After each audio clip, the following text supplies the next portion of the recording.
je suis Lorenza. Je viens vous parler du roman Comme un parfum d'immortel qui a été lauréat du concours Les Plumes francophones 2021 sur Amazon. La Corse, c'est le lieu où se déroule l'histoire et c'est un lieu qui m'inspire énormément puisque c'est l'île dans laquelle je suis née.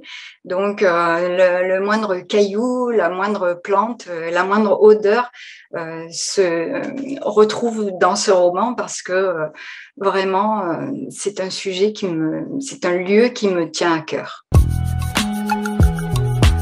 Personnage. C'est un roman qui est écrit à la première personne, donc on est directement dans le cerveau de l'héroïne, on a son point de vue, on a ses erreurs aussi, donc c'est un peu une gageure pour l'auteur de faire comprendre que parfois elle se trompe, puisqu'on n'a qu'un point de vue. Et ce qui est très important pour moi, évidemment, c'est de parler aussi des personnages secondaires.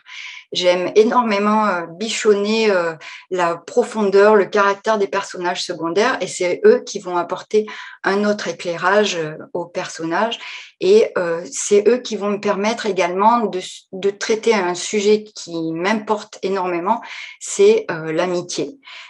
Dans mes romans, je parle énormément d'amitié et de rapports humains. Romance. Ce roman est classé pour des raisons pratiques dans la catégorie romance, mais moi je dis plutôt que c'est une histoire d'amour et d'amour au pluriel, puisqu'il y a plusieurs personnages, il y a des amours passés, des amours peut-être futurs, donc plus qu'une romance avec un code très précis d'une rencontre, d'une dispute, etc.